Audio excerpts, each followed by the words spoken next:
Hello students, welcome again.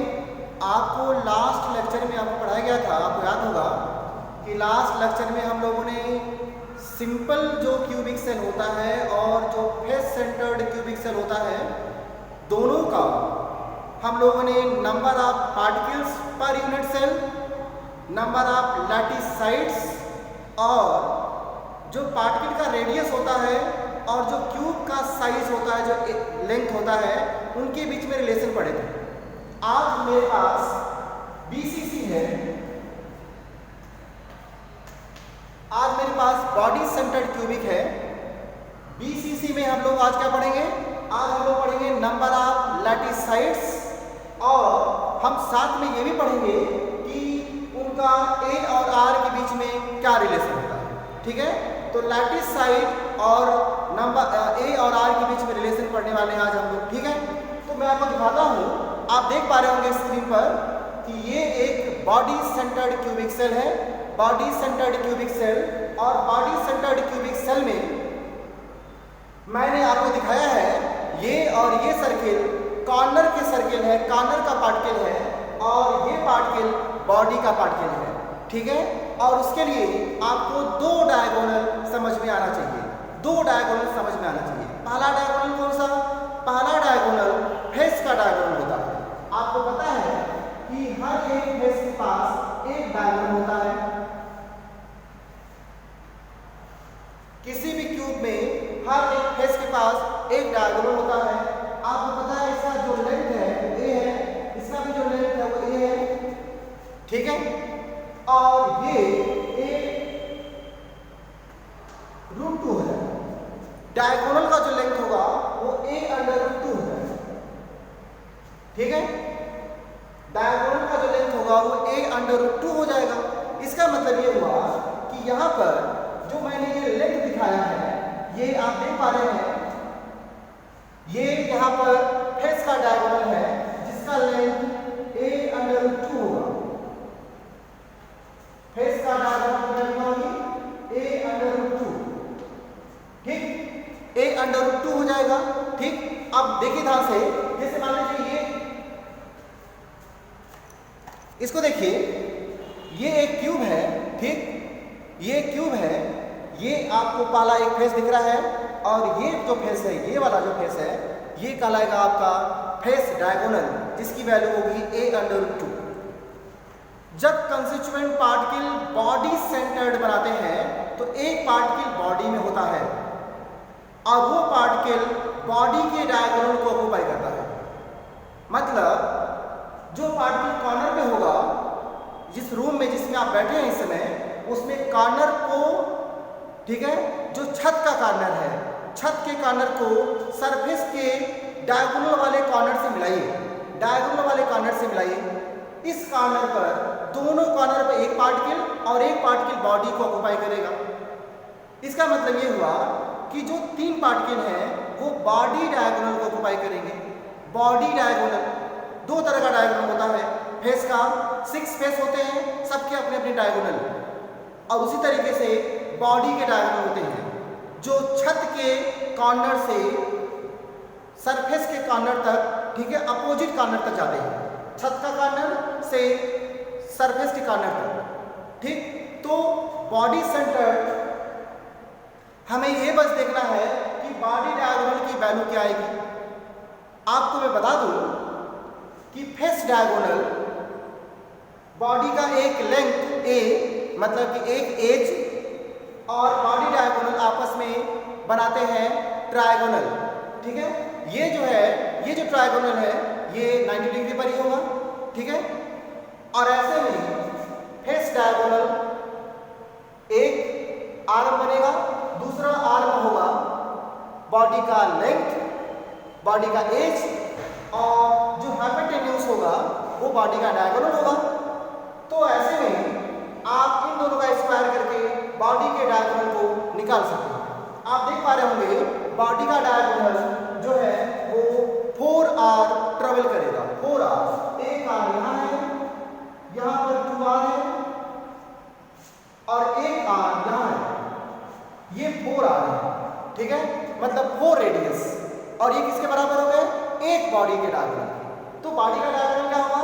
Body का diagonal होगा, आप कहेंगे बॉडी का डायगोनल इक्वल टू, बॉडी का diagonal equal to under root एक लेंथ का स्क्वायर ए अंडर रूट 2 का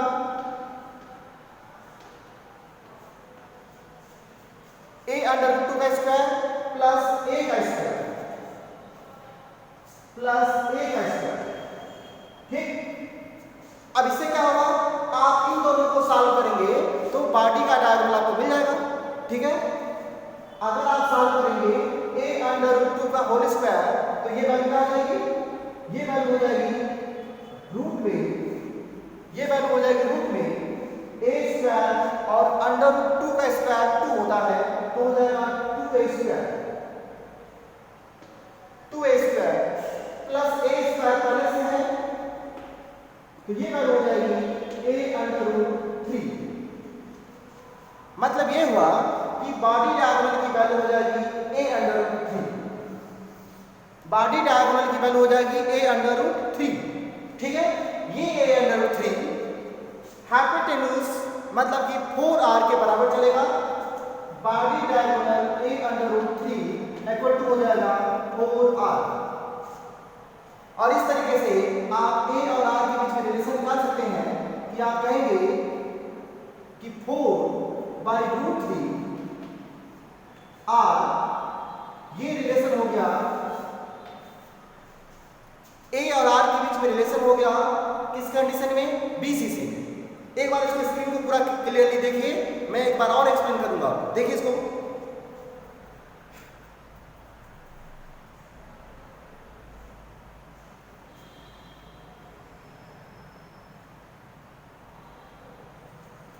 देख लिए हैं? बोलिए, बता दो, एक बार और बता दो।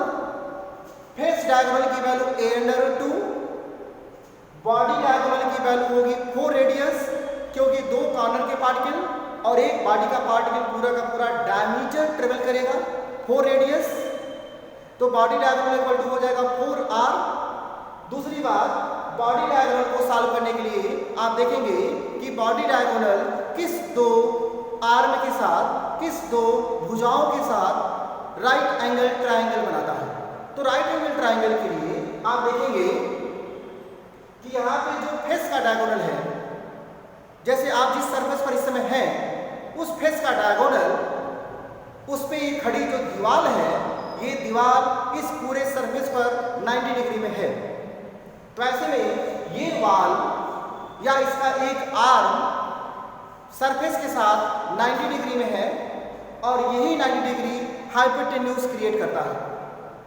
तो ऐसे में बॉडी डायगोनल की जो वैल्यू हो जाएगी वो फेस डायगोनल का स्क्वायर और एक आर्म का स्क्वायर को अंडर रूट कर देंगे, पाइथागोरस थ्योरम, और आसानी से आप बता पाएंगे कि इसकी वैल्यू a√3 आ जाएगी।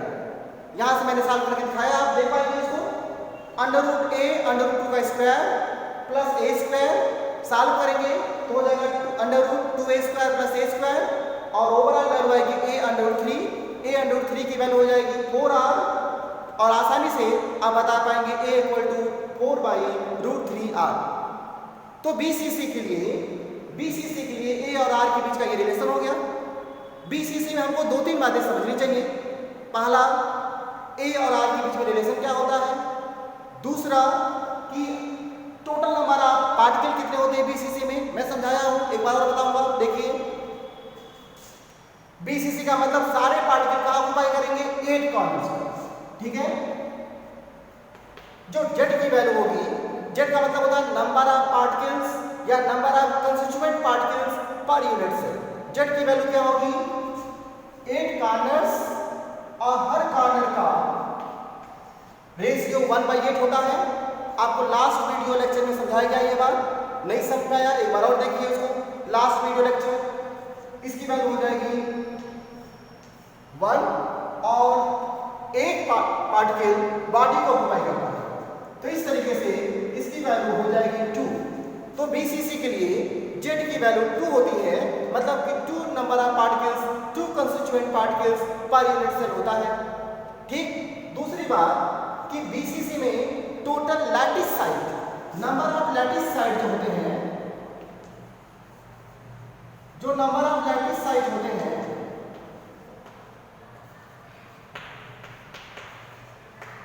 वो होते हैं 8 पार्टिकल्स होते हैं कॉर्नर्स पर, और 1 पार्टिकल होता है बॉडी में। तो लैटिस साइड या लैटिस पॉइंट होते हैं 9, जिसकी ओवरऑल वैल्यू होती है 2, जेड जिसको बोलते हैं। ए और आर के बीच में जो रिलेशन होता है वो होता है 4/3 आर। इस तरीके से ये बीसीसी के बारे में सारे डिटेल्स हैं। ठीक, मैं आपको 1 बाय 1 एससीसी, एफसीसी और बीसीसी का ये तीनों डिटेल बता दिया हूं। अब अगली बार से अभी तुरंत मैं आपको समझाऊंगा ईसीसी के लिए ये बातें कैसे से निकालेंगे। ईसीसी का मतलब होता है एंड सेंटर्ड सेल। तो ईसीसी के लिए ये बातें कैसे सॉल्व करें। दूसरी बात जो ज़्यादा इंपॉर्टेंट बात है कि ईसीसी में भी पार्टिकल्स किसी 2 एंड के फेस सेंटर्ड को ऑक्युपाई करता है। तो ऐसे में ए और आर की वैल्यू का जो रिलेशन है सेम रहेगा, डेंसिटी वेरी करेगी बस, और पैकिंग इफिशिएंसी मैं अपने अगले वीडियोस में इस बारे में डिस्कस करूंगा अगले लेक्चर्स में, ठीक है। लेकिन उसके पहले आप समझ लीजिए कि अगर ये रिलेशन आपको निकालने नहीं आता है तो आप पैकिंग इफिशिएंसी, डेंसिटी या इसके जो न्यूमेरिकल्स हैं नहीं लगा पाएंगे। तो ये सारी डिटेल को लगाने के लिए, इन सारे डिटेल को समझने के लिए आप क्लियरली इनके रिलेशन को देखिए, समझिए, ठीक। और मैं आपको दिखाता हूं ईसीसी।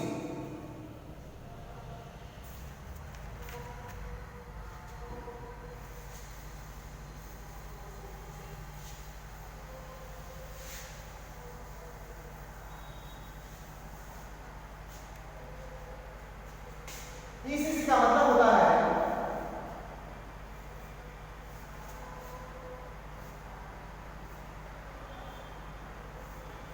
ईसीसी का मतलब होता है कि जो पार्टिकल्स हैं वो सारे कॉर्नर को तो ऑक्युपाई करेंगे ही,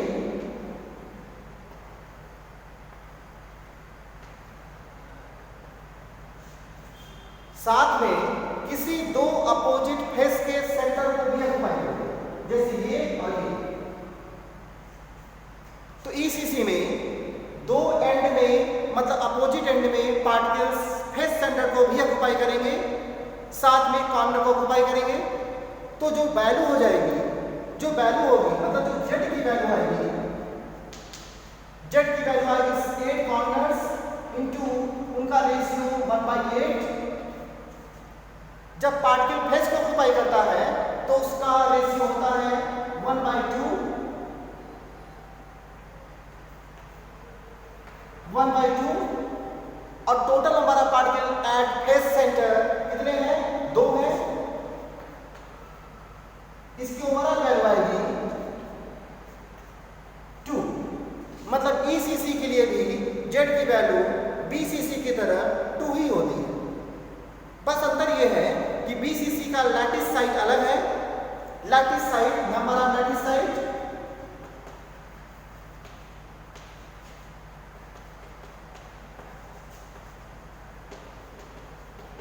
number of lattice side, BCC में नंबर ऑफ लैटिस साइड होता है 9, जबकि यहां पर 10 होगा, 8 कॉर्नर्स और 2 फेस सेंटर।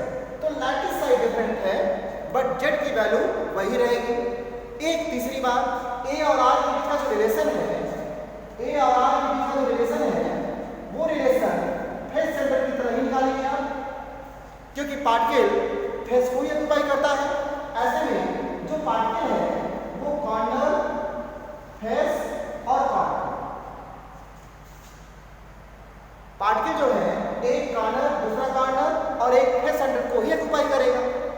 तो इससे मतलब ये निकला कि हमारा जो पार्टिकल है उसमें ए और आर का रिलेशन वही होगा जो एफसीसी के लिए रिलेशन होगा। और एफसीसी के लिए रिलेशन क्या होता है आपको याद होगा? एफसीसी का रिलेशन होता है A√2 = 4R।